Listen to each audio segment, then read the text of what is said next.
capítulo 20, versículos de 1 a 16. A palavra de Deus diz assim: Cessado o tumulto, Paulo mandou chamar os discípulos e, tendo-os confortado, despediu-se e partiu para Macedônia.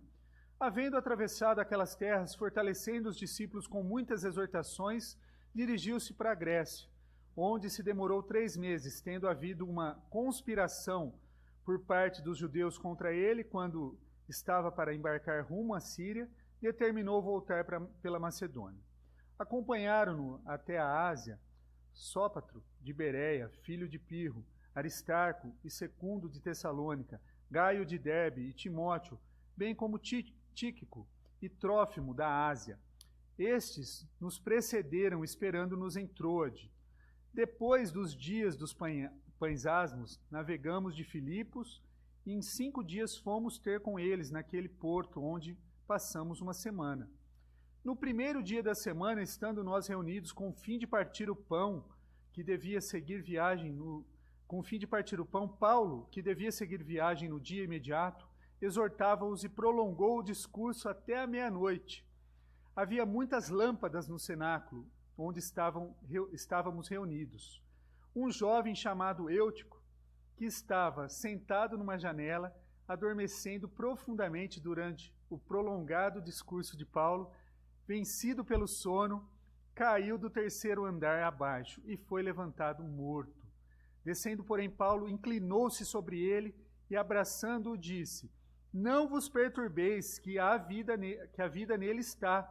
Subindo de novo, partiu o pão e comeu, e ainda lhes falou largamente até o romper da alva. E assim partiu. Então conduziram vivo o rapaz e sentiram-se grandemente confortados. Nós, porém, prosseguindo, embarcamos e navegamos para Assos, onde devíamos receber Paulo, porque assim nos fora determinado, devendo ele ir por terra.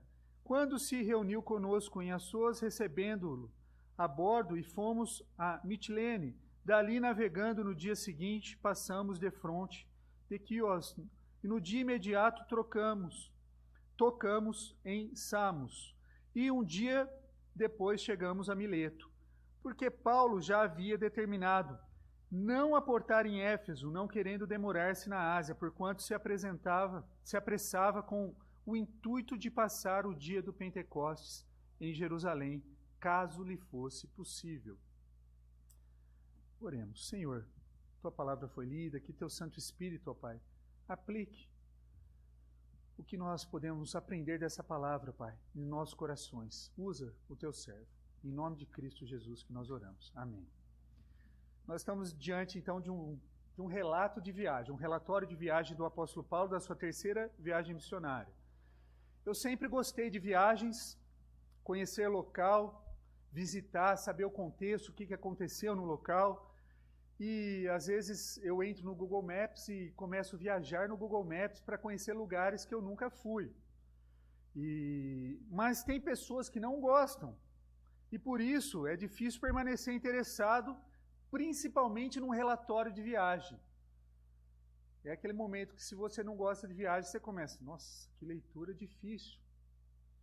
Que leitura dura. E, a não ser que o relatório de viagem traga o quê? Coisas engraçadas para nos prenderem a atenção. Atos 20, então, nós estamos recebendo esse relatório do apóstolo Paulo, sobre o final da sua 3ª viagem missionária. Paulo deixou Éfeso, voltou para algumas cidades que ele já havia visitado: Filipos, Tessalônica, Bereia, Atenas, Corinto, para pegar uma oferta para a igreja de Jerusalém. E, aparentemente, Paulo convidou vários representantes dessas igrejas para acompanhá-lo nessa viagem e para Jerusalém, para apresentar essa oferta de apoio aos crentes, aos judeus crentes. Paulo pretendia atravessar o mar de Corinto, mas ele descobriu que um plano ali para matá-lo. E logo voltou a pé essas cidades, mais uma vez, e parou em Troade. E é interessante que o texto diz, né? Tendo cessado, né? O tumulto, cessado o tumulto. O tumulto é o tumulto que Demétrio causou, né, quando nós estudamos aquela balbúrdia, mas foi cessado e aí ele continuou. E o versículo 7 diz assim: no primeiro dia da semana, estando nós reunidos com o fim de partir o pão, Paulo, que devia seguir viagem no dia imediato, exortava-os, prolongou o discurso até meia-noite. Interessante, primeiro dia da semana, a igreja reunida, a igreja apostólica reunida. Aí surgem perguntas, os adventistas guardam o sábado, nós guardamos o domingo. O sábado foi guardado, né? Os judeus e os adventistas guardam o sábado, e não simplesmente para cultuar, mas eles criaram uma espécie de idolatria do sábado, a ponto de, se você não guarda o sábado, você está condenado ao inferno. E não é isso que a Bíblia está nos ensinando. A Bíblia está mostrando que a igreja apostólica se reunia semanalmente, no primeiro dia da semana, para adoração. E eles mudaram a adoração do sábado para o domingo. Eles estavam fazendo o quê? Uma pausa nas suas raízes judaicas. Jesus ressuscitou dos mortos quando? Num domingo. E o Espírito Santo desceu no dia do Pentecostes, num domingo. E a igreja sentiu que o primeiro dia da semana era o dia apropriado para quê? Para descansar, adorar a Deus, celebrar a nova vida. E não só simplesmente descansar fisicamente, mas o descanso que só é alcançado através de Cristo. O descanso que é o Shabá, que vem através de Cristo Jesus apenas. O descanso eterno, que nós só conseguimos através de Cristo. Por isso, primeiro dia da semana, eles se reuniam, tomavam refeições juntos. Alguns tiveram um chamado jantar da sorte, por quê? Foi um momento que compartilharam pessoas abastadas e pessoas pobres o mesmo jantar, o mesmo partir do pão. E eles estavam juntos ali. Permitiu que pobres e ricos compartilhassem o mesmo. E depois de se acomodarem para um tempo de adoração e instrução. E é aqui que a história se torna interessante. Nós lemos sobre um jovem chamado Eutico. Provavelmente esse jovem tinha entre 8 a 14 anos. 8 a 14 anos. E ele veio nessa reunião, provavelmente depois de um longo dia de trabalho, comeu uma comida boa, estômago cheio, cansado. E aí Paulo começa a falar.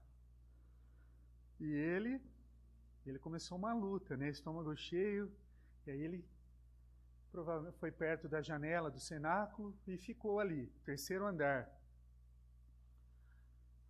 O cenáculo ali onde eles estavam era iluminado por lamparinas. Então você imagina um lugar com um cheiro de fumaça e tal, e a pessoa estômago cheio, cansada. Aí o Paulo começou a falar, e aí aconteceu que Paulo não tinha pausa. Ele pregou, se estendeu até a meia-noite. Provavelmente foi algo parecido com a escola dominical, um momento de perguntas, respostas, tirando dúvidas acerca da palavra de Deus.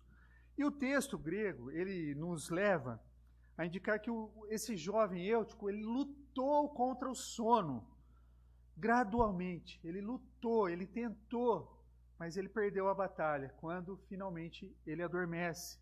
E aí ele caiu do terceiro andar, pela janela. As pessoas correram, né, para ver a condição do jovem. Era evidente que ele estava morto. Lucas estava junto com o apóstolo Paulo, né? Testemunho ocular. Como que nós sabemos disso? O registro de Lucas e os pronomes, né, da primeira pessoa do plural. Nós acompanham alguns escritos do texto, mostrando que Lucas estava presente com o apóstolo Paulo. As pessoas começaram, né, a ficar preocupadas, mas Paulo já lhes disse, ainda há vida no menino. Paulo envolveu-os em volta dos seus braços, e o menino voltou à vida. Foi um milagre semelhante aos milagres de Elias e de Eliseu. Quando toda a excitação acabou pela queda do jovem, dessa criança, ou desse adolescente, né, nós não temos a precisão, eles voltaram para cima, continuaram a ceia e celebraram talvez a ceia do Senhor, a morte e a ressurreição de Cristo. E então Paulo continuou pregando até o raiar do dia, até o sol aparecer. Paulo ensinou. No dia seguinte, Paulo e seus companheiros começaram a sua jornada para Jerusalém. Os companheiros de Paulo foram de barco para Assos. Paulo decidiu caminhar e encontrá-los lá. Provavelmente queria um pouco mais de tempo para ensinar, para demonstrar, instruir aquelas pessoas. E Eutico será sempre lembrado como o garoto que adormeceu na igreja.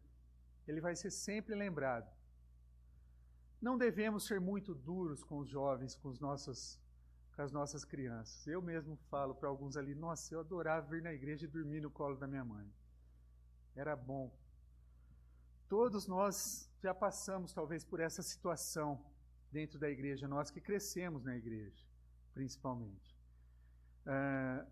Numa classe, numa reunião, em uma outra ocasião também, eu acho que todos nós lutamos algum momento contra o sono, para não dormir. Então nós não devemos ser duros com eles. A pergunta que eu faço é, o que nós podemos aprender com isso? Exceto o fato, se você vai dormir na igreja, não sente perto de uma janela.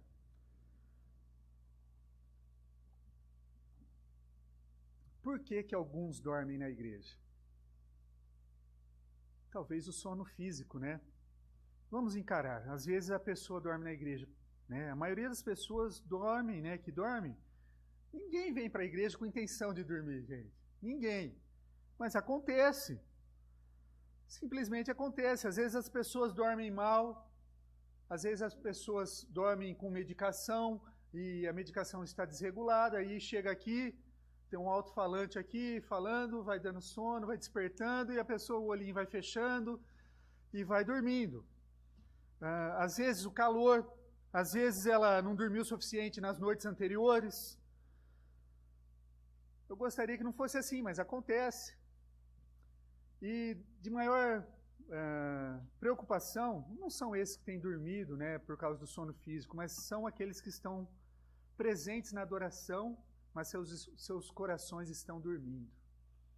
Vocês estão aqui, seus lábios estão cantando, mas seu coração está distante do Senhor. O sono deles é muito mais perigoso. Por quê? Porque se trata do sono espiritual. Há várias razões para as pessoas estarem dormindo espiritualmente. A primeira razão é que elas não confiaram em Cristo como seu Salvador. A Bíblia diz que essas pessoas não têm apetite espiritual. O próprio apóstolo Paulo escreveu, ora, o homem natural, ele não aceita as coisas do Espírito. Por quê? Porque eles são loucura. E não pode entendê-las, porque elas se discernem espiritualmente. Paulo nos diz o quê? Que uma pessoa que não é crente genuíno não pode aceitar uma verdade espiritual, porque para ela não faz sentido nenhum, porque as coisas espirituais se discernem espiritualmente. Você já se envolveu numa conversa com pessoas que estão falando sobre algo que você não sabe nada? Por exemplo, talvez sejam pessoas falando sobre detalhes de motores de carro. E você caiu de paraquedas lá, você fica e fala, o que eles estão falando? Não, pode ser também um grupo aqui que a gente tem grande aqui, é de cientista da computação, né, de programador, e eles começam a falar de programação. Aí você fica perto deles, você fala, o que eles estão falando, né? Você fala, meu Deus do céu, estou perdido. Ou um desenho, ou um filme, ou qualquer outra coisa. Se essas pessoas estão profundamente na sua discussão, você logo vai ficar entediado. Você não vai entender nada e vai ficar com sono. Fala, não, deixa eu arrumar alguma coisa para eu fazer aqui, que senão eu vou dormir. Eu não estou entendendo nada que eles estão falando. É assim que Paulo descreveu que uma pessoa que não entrou em uma relação pessoal com Cristo. Eles estão dormindo espiritualmente, por quê? Porque não entendem as coisas de Deus. Você pode falar, explicar, detalhar, mas elas não vão entender. Por quê? Porque as coisas de Deus se discernem espiritualmente. Eles são indiferentes devido ao pecado não confessado. Há pessoas que adormecem na igreja por causa do seu pecado. Eles se recusam a responder a verdade. Por quê? Porque ela expõe a sua vida pecaminosa. Afastam Deus e a sua palavra. Eles se esforçam tanto para não ouvir a convicção do Espírito Santo que chega a um ponto que eles não podem mais ouvi-lo, de forma alguma. Seus corações e suas mentes se tornam insensíveis à graça, insensíveis à palavra de Deus e sem graça. Há pessoas também que estão envolvidas em relações imorais, pessoas que estão roubando o seu empregador, estão violando a lei com seus amigos, estão abusando de algum membro da sua família, aqueles que colocam outras coisas diante do Senhor. O pecado ergue uma barreira entre nós e Deus, meus irmãos. Isso já é claro para nós. Se não estivermos dispostos a nos arrepender dos nossos pecados, aos poucos, sabe o que vai acontecer? Vamos adormecer espiritualmente.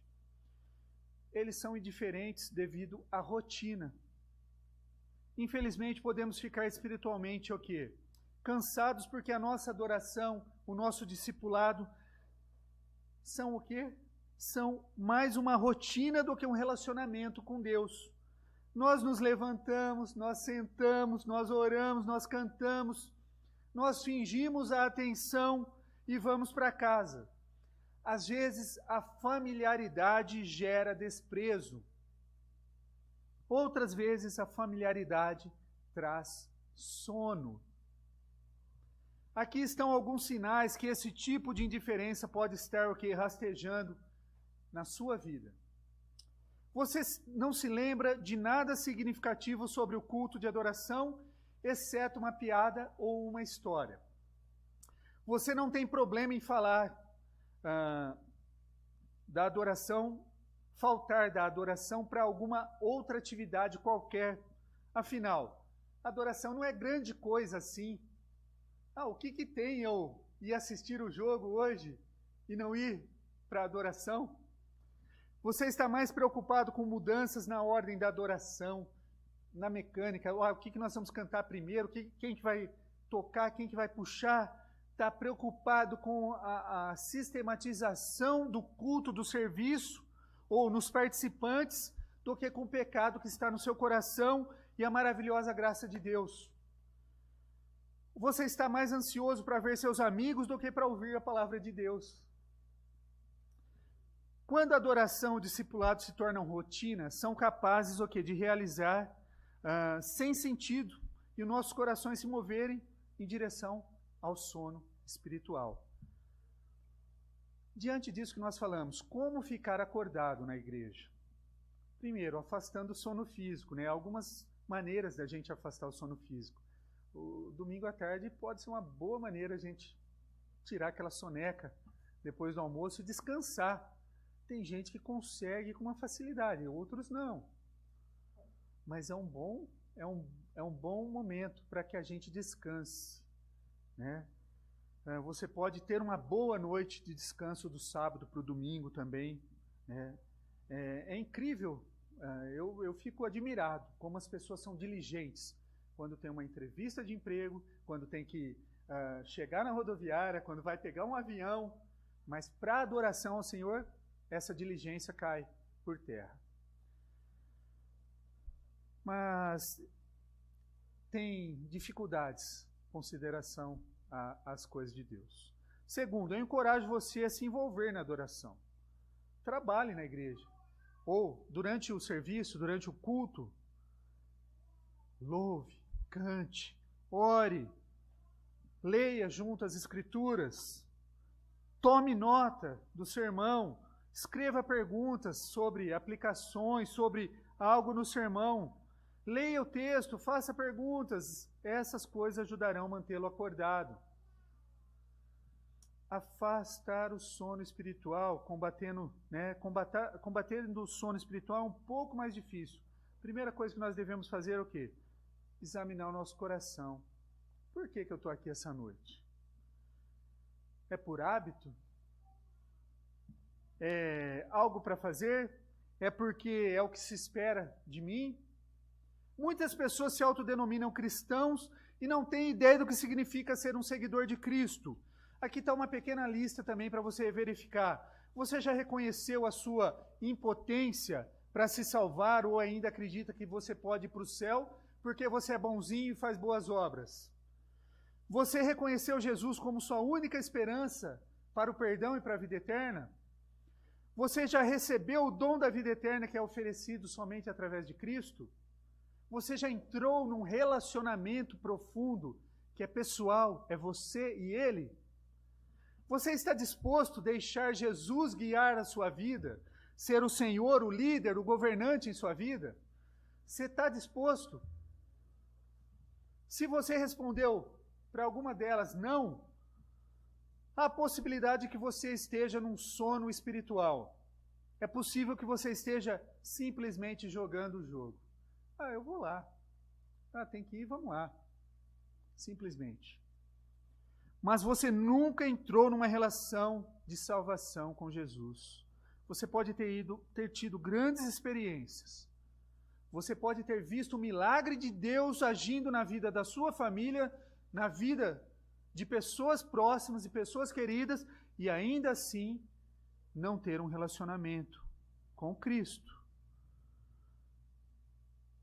Se você quer ser espiritualmente vivo, você deve primeiro recorrer a Cristo como Senhor e Salvador da sua vida.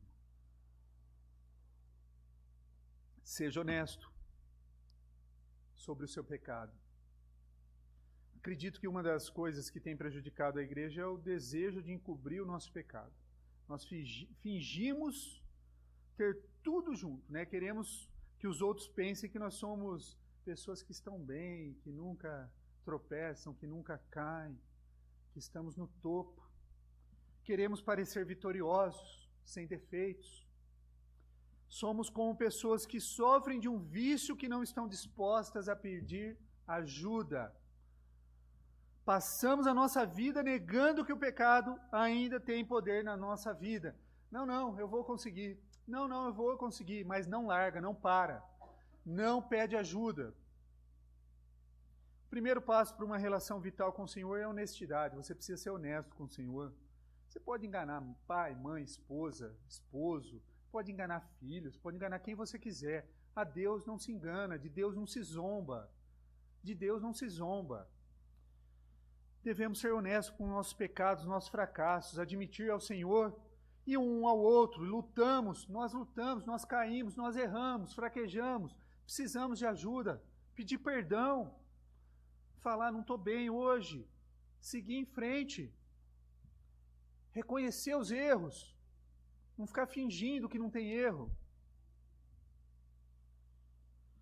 Devemos medir as nossas vidas pela palavra de Deus e ser honestos sobre onde estamos, e uma vez que reconhecemos honestamente o nosso pecado, confessarmos e nos arrependemos. Pecado não confessado, ele é igual um câncer, que se não for tratado, vai levá-lo à morte. Pecado não tratado, ele é igual um câncer, que se ele não for tratado, medicado, vai levá-lo à morte, e à morte eterna. Se você quer ficar espiritualmente acordado, você também deve diligentemente perseguir as coisas de Deus, né? Paulo, instruindo a Timóteo, ele orientou: aviva a chama que há em ti, o dom que Deus lhe deu, aviva ela, não deixa ela apagada não, acende aquela, sabe aquela chama? Vocês que talvez tenham tido essa experiência, quando se converteram ao Evangelho, que sentiram algo. Eu falo isso por quê? Porque muitas pessoas cresceram dentro de uma igreja e não sentiram uma transformação, foi algo natural. Mas a pessoa que veio de uma outra denominação, de uma outra religião e se converteu, é algo transformador, é algo explosivo. E ela sente Deus agindo na vida. Sabe aquela chama, aquele fogo, aquela ardor que você quer? Não, eu vou servir ao Senhor, eu vou fazer. É isso que Paulo está falando aqui. Aviva a chama que há em ti. Não deixa ela se apagar.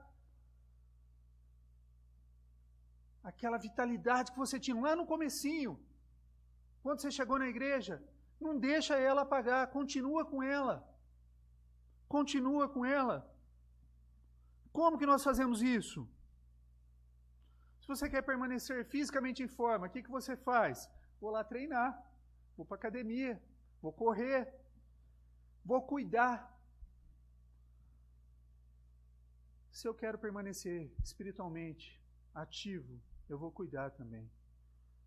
Se eu simplesmente quero cuidar do meu corpo e vou lá na televisão, assisto lá jogo, Netflix, filme e não paro de assistir, eu vou padecer, vou engordar, vou ficar doente.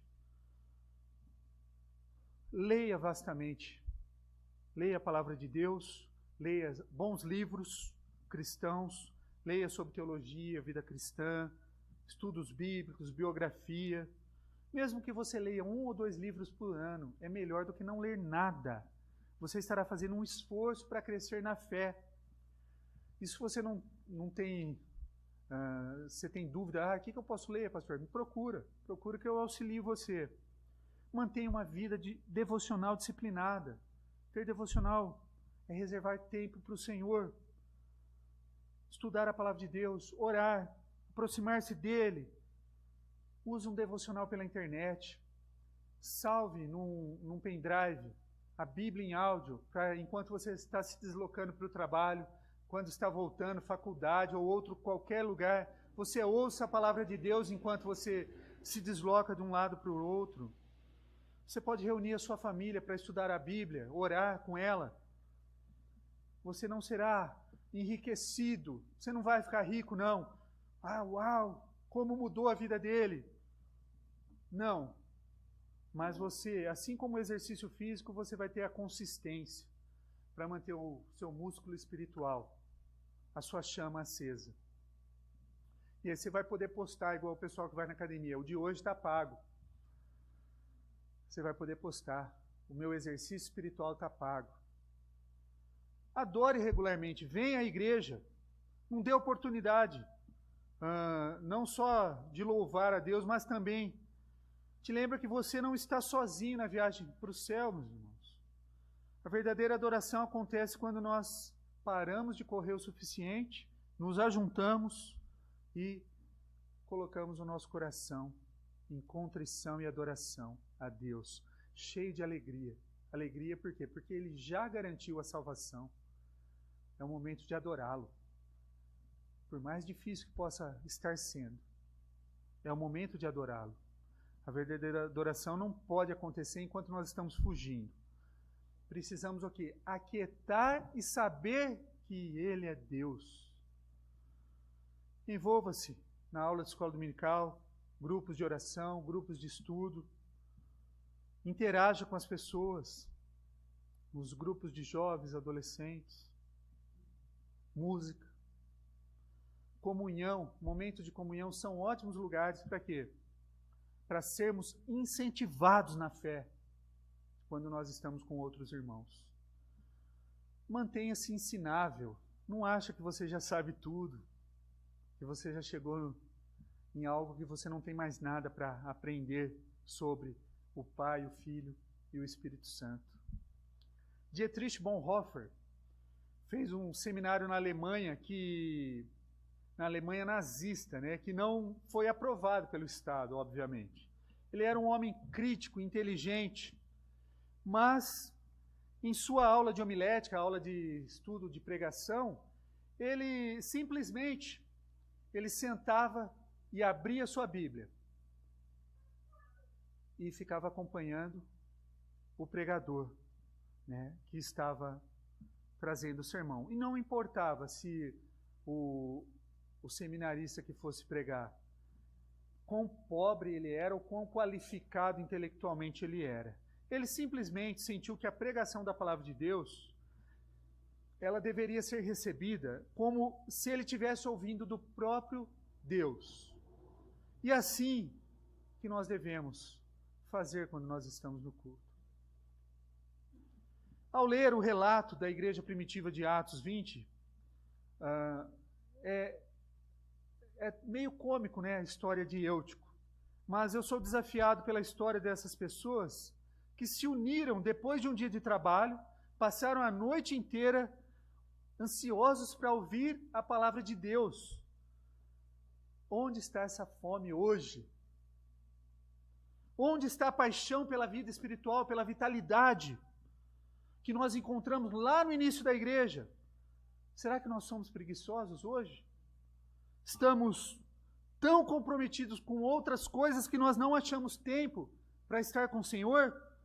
Estamos fingindo ser crentes? Ou simplesmente estamos jogando o jogo?